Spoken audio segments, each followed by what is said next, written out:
На дворі вже 2026, а це означає, що ми наблизились до історичного моменту. Євросоюз повністю відмовиться від усього імпорту російського газу до осені 2027-го. На 2026-2027 роки також запланована заборона країнам ЄС укладати нові контракти на постачання нафти і газу з Росії. Невже дійсно в недалекій перспективі ми маємо майже повну відмову Європи від російських енергоносіїв? Чи справді краще пізно, ніж ніколи? Скільки Європа витратила на них майже за 4 роки повномасштабної війни в Україні? Можливо, якби ці гроші скерували на підтримку України, європейські країни зараз не опинилися б перед загрозою війни у себе. Як Захід вирішує це непросте рівняння з російськими енергоресурсами? Чи буде в ньому колись поставлено крапку?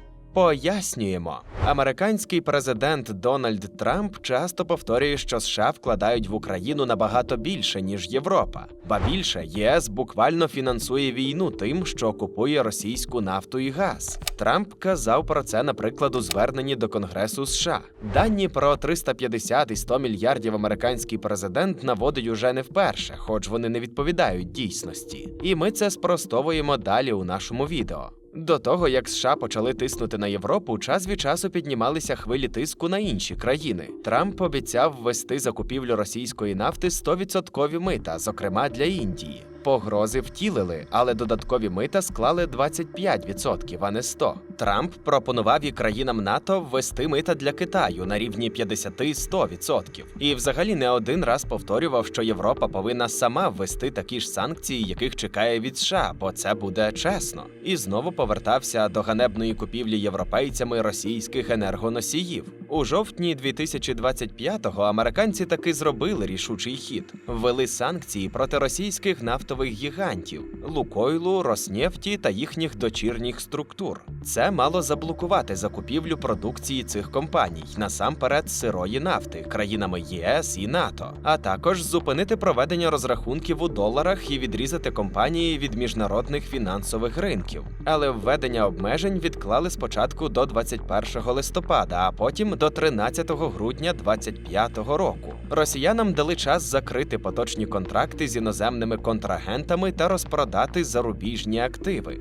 Ну так можна відкладати санкції і ще, поки взагалі не втратять сенс. І якось так поки що і триває. Чому Трамп схиляє Європу відмовитися від російського газу? США все-таки мають свої інтереси у тому, щоб росіяни пішли з європейського ринку вуглеводнів. Тоді американці зможуть самі посісти це місце, і Європа тоді вже буде залежною не від Росії, а від США. А залежну Європу легше схилити на свій бік, наприклад, у тому, що стосується України та Росії. До того ж, до свого вигаданого списку перемог Трамп додасть ще одну, де змусив цілий Євросоюз відмовитися від російських нафти і газу. Але в підсумку усі будуть у виграші, крім Росії, звісно. Є лише один спосіб дізнатись, яка насправді ситуація з купівлею європейцями російських енергоносіїв – подивитися на цифри.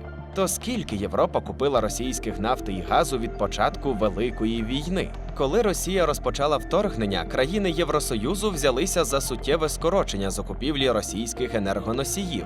Ембарго ввели на більшість позицій. Від 2021 до 2024 року частка російського газу в імпорті ЄС зменшилася майже в 3,5 рази, а нафти аж у 9 разів. Але й зараз, на початку 2026-го, прямо або опосередковано російські енергоносії все одно потрапляють в Євросоюз, а європейські гроші – в Росію. Зокрема, це відбувається через нафтопровід «Дружба» до Угорщини і Словаччини. А бензин, дизельне паливо та інші продукти нафтопереробки йдуть з НПЗ Індії та Туреччини, які зараз разом із Китаєм є світовими лідерами в закупівлі російської нафти. Росіяни хоч і не торгують напряму з Європою, але заробляють з її допомогою на енергоресурсах. Самі росіяни визнали, що в жовтні 2025-го російська казна отримала на 27% менше податків від нафтогазових компаній, ніж минулого року.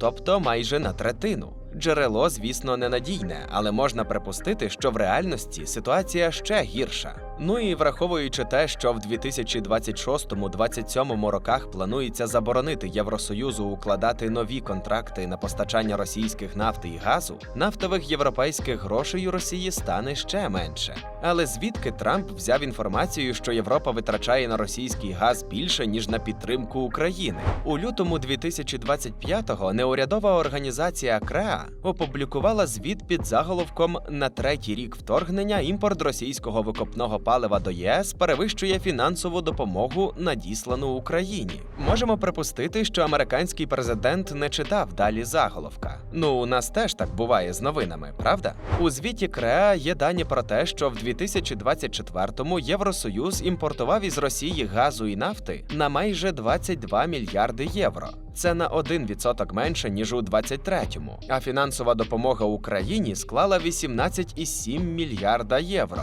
Але тут йдеться лише про ті гроші, які пішли на економічну підтримку, і не враховані військова і гуманітарна. Поглянемо ширше. За даними Єврокомісії, що регулярно оновлюються, протягом 22-25 років європейські країни вже надали нам понад 187 мільярдів євро. Із них 100 мільярдів макроекономічної допомоги, тобто внесок у нашу фінансову, економічну і соціальну стабільність. 66 мільярдів військової допомоги, 17 мільярдів на підтримку українських біженців у ЄС, 3,7 мільярда євро з прибутків від заморожених російських активів. На противагу, від 24 лютого 22 й до осені 25 ЄС імпортував російських нафти і газу на суму понад 213 мільярдів євро, тобто на 26 мільярдів більше, ніж склала допомога Україні. На 26 мільярдів євро можна купити, наприклад, десь 25 систем ППО «Петріот». Ну або менше, бо ще потрібні ракети, обслуговування, зберігання, логістика. Звісно, ми розуміємо, що в реальності це так не працює. Додали цей приклад з «Петріотами», щоб ви оцінили масштаб витрат на енергоносії. Заради справедливості зазначимо, понад 70% з цих 213 мільярдів стосуються 2022 року. Адже зупинити всі постачання в один момент Європа не змогла. Треба було знайти альтернативу, зберегти стабільність, запобігти економічним гойдалкам. Це не дарма називається залежністю, бо позбутися її набагато складніше, ніж набути. Але це не означає, що це неможливо. Для порівняння, лише за перші 8 місяців 2025-го Євросоюз закупив у Росії енергоносіїв в 11 разів менше, ніж за весь 21-й рік. Тут треба уточнити ще один момент. Європейці також купують російський газ і нафту в Індії та Туреччини, а не напряму. Ці країни імпортують сиру нафту з РФ, переробляють її та продають бензин і диспаливо на внутрішньому ринку і за кордон, зокрема у країни ЄС. Росія продає сировину Індії та Туреччині з великим дисконтом, тому її доля в структурі нафтового імпорту цих країн зросла. Для Індії приблизно до 40%, для Туреччини орієнтовно до 50-70% у різні періоди з 2022 по 2025 рік. Але ці країни також купують сиру нафту в Азербайджані, Казахстані, Іраку, ОАЕ, Саудівській Аравії та інших країнах, зі США включно. Через низьку якість російської нафти її, так би мовити, розбавляють більш якісною нафтою з інших країн. Принаймні так роблять, щоб експортувати сировину в ЄС, адже продукт має відповідати євростандартам. Тож ми не можемо вважати весь куплений в Індії та Туреччини бензин прямим фінансуванням Росії, хоч це й безумовно суттєве для неї джерело доходів, із якого вона живить війну проти України. Головними споживачами російського газу в ЄС залишаються Угорщина та Словаччина. За рік вони разом платять Росії приблизно 3,5-4,2 мільярди євро. Ще 200-250 мільйонів євро щомісяця росіянам платять Італія з Австрією, що отримують газ із турецького потоку. Нідерланди, Бельгія, Франція та Іспанія поки що продовжують купувати через великі морські термінали зріджений газ, частину з якого перепродають Німеччині. Із ядерним паливом ситуація складніша. Чимало європейських АЕС будувалися з реакторами, оптимізованими під радянське або ж російське ядерне паливо. Французький постачальник палива корпорація Framatome – багаторічний партнер російської ТВЕЛ. Тож практично всі країни з атомною енергетикою – Болгарія, Угорщина, Чехія, Словаччина, Фінляндія, Франція, Румунія – купували і купують російський уран, ядерне паливо у ТВЕЛ і Росатому. Це і є причиною того, що проти Росатому так і не запровадили санкцій. Хоча ця російська компанія безумовно є співучасником агресії, зокрема окупації Чорнобильської атомної електростанції 2022 року та Запорізької АЕС від 2022 і донині. Але європейські країни, хоч і не всі, рухаються до поступового скорочення споживання та відмови від російського ядерного палива. Болгарія, Чехія, Фінляндія під час повномасштабної війни почали перехід на американське паливо від Westinghouse, ключового конкурента росіян на світовому ринку. Угорщина ж навпаки підписує нові контракти з росіянами, а Словаччина і підписує контракти з росіянами і в той же час переналаштовує частину реакторів на паливо Westinghouse. Французька Framatome продовжує купувати російський збагачений уран та виробляти ядерне паливо для реакторів. Сумарно європейські країни щороку купують російського збагаченого урану та ядерного палива приблизно на 600-700 мільйонів євро. Та все ж таки, чи може Європа прожити без російських нафти і газу? Альтернативи є, і вони завжди були. До 2022-го російські енергоресурси були конкурентно спроможними з кількох причин. Іноді це була нижча ціна. Іноді готовність росіян витрачатися на логістику, створювати спільні підприємства з європейськими компаніями та інші спільні проєкти, що давали можливість європейцям заробляти. Ну і, звісно, ніяк у цьому питанні без підкупу росіянами європейських політиків. ЄС доволі швидко відмовився від російського вугілля та замінив його вугіллям зі США, ПАР, Австралії, Колумбії. Місце росіян на європейському ринку нафти і газу посіли США. Вони збільшили експорт нафти до ЄС майже удвічі порівняно з 2021 роком і забезпечують понад 50% поставок зрідженого газу. Експорт нафти з Норвегії до інших країн ЄС збільшився на третину. Він забезпечує понад 50% поставок газопроводного газу. Казахстан також у 1,5 рази збільшив поставки нафти до ЄС. Обсяги торгівлі з країнами ЄС помітно наростили Саудівська Аравія, Бразилія, Катар. На європейський ринок вийшли Гаяна й Ангола, що є серйозним бустом для їхньої економіки. Обсяги закупівель російського ядерного палива, збагаченого урану, майже не змінились. Але частина країн уже переходить на американське від Westinghouse. Поточні витрати країн єС на енергоносії залежать від сукупності різних чинників. Це насамперед світові ціни на нафту, газ, зріджений газ, нафтопродукти. Також спроможність експортерів робити поставки на європейські ринки. Структура європейського імпорту зараз доволі диверсифікована, тобто сировина надходить різними шляхами від різних постачальників. Дуже сильні позиції з постачання нафти і газу у США та Норвегії. Німецьке видання Bild пише, що заробіток Росії на експорті енергоносіїв та сировини за 2025 рік близько 233 мільярдів євро. 20 з них від ЄС. Частка російського експорту зараз становить приблизно 5-7% і має надалі скорочуватись. Повністю від російських енергоносіїв відмовилися країни Балтії – Литва, Латвія, Естонія. Польща, Швеція, Фінляндія, Данія, Хорватія. Чехія з 2025-го теж більше не купує російської нафти. Франція купує та перепродає російський зріджений газ. Якщо вона зупинить закупи у 2026-2027, це суттєво вплине на структуру імпорту. Німеччина якраз купує цей російсько-французький газ у Франції.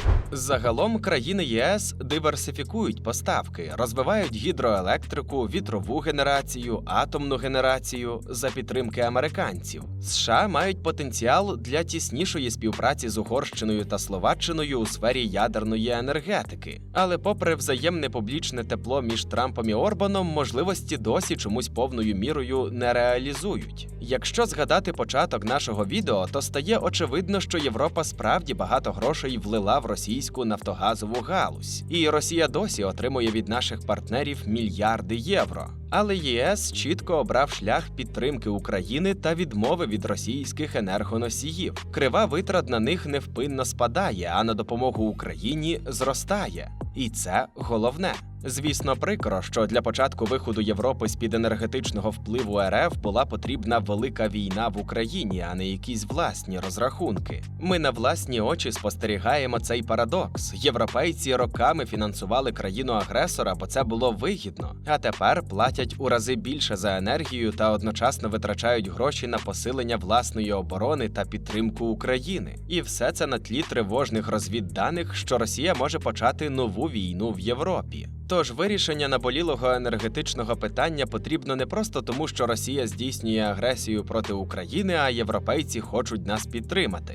Допомога Україні – це, якщо говорити сучасними термінами, передплата європейськими країнами подальшого мирного життя. Не тільки глобально, але й персонально для кожного європейця, який хоче смакувати кавою у своєму мирному, красивому місті. Україні нічого не дарують просто так, і ми цього не просимо. Ми платимо у відповідь не лише безпекою, а й робочою силою, виробництвом, технологіями, тобто повертаємо вкладені ресурси. Наші біженці працюють, виробники зброї мають замовлення, підприємства мають прибуток. Відмова Євросоюзу від російських енергоносіїв вигідна насамперед йому самому, адже це стимулює власний видобуток і генерацію. І вже потім США, що посідають місце Росії та іншим гравцям на світовому енергетичному ринку. Також це вигідно Китаю, Індії, Туреччині. Вони отримують російську продукцію з великими знижками і, відповідно, буст для своєї економіки. Насправді ситуація вже майже однозначна. Більшість країн ЄС не мають бажання фінансувати Росію. Звісно, за винятком Угорщини і Словаччини. Вони наполегливо торгуються за санкції. І частково через країни, що ще купують Росії. Але санкції і відмову від російських енергоносіїв з 2026-2027 підтримують. Насамперед Франція, Італія, Австрія. А ризик нової російської агресії, наприклад, проти країн Балтії та Польщі, залишається високим незалежно від купівлі енергоресурсів. Ну і говоримо прямо, Росія вже веде агресію проти ЄС і Заходу в цілому, поки ще гібридну. Це атаки дронів, порушення повітряного простора військовою авіацією, вторгнення російських кораблів, диверсії на залізниці, підпали торгових центрів, убивства, кібератаки, інформаційні втручання. І припускаємо, що градус цієї напруги лише зростатиме. Кремль поступово зсуває так звані червоні лінії, після перетину яких ЄС і НАТО мали б давати збройну відсіч. Тож єдиний спосіб не допустити знищення всіх на світі червоних ліній – це завдати Росії максимальної шкоди і позбавити її спроможностей і ресурсів для агресії. Саме це зараз і робить Україна, знищуючи російську стратегічну авіацію, нафтогазову інфраструктуру, ракети, що могли б летіти на країни ЄС, літаки і кораблі, які могли б їх випускати. Через це росіяни втрачають кошти, що могли піти на війну проти України та нові агресивні війни проти інших країн. Цікаво, що Росія так сильно переймається можливим для України членством у НАТО не тільки для того, щоб зіпсувати нам настрій, обмежити суверенітет або зробити Україну менш захищеною перед новою хвилею агресії, а не в останню чергу тому, щоб Україна не була повноцінним союзником європейських країн НАТО у разі нападу Росії. Станом на зараз у Європі та й у світі є лише декілька армій, що мають досвід сучасної війни. Серед цих армій – українська і, на жаль, російська. Жодної армії країн ЄС в цьому короткому списку немає. Тож ми повторимо вже трохи заїжджену, але все ще максимально актуальну й очевидну думку. Допомога Україні здолати Росію – це внесок Європи у власне мирне майбутнє. Російські нафта і газ – це ті найменші жертви, яких вимагає така велика мета. Дякуємо за перегляд. Перевірте, чи ви підписані на наш канал, щоб не пропустити інші цікаві відео. І не забудьте розповісти про них друзям.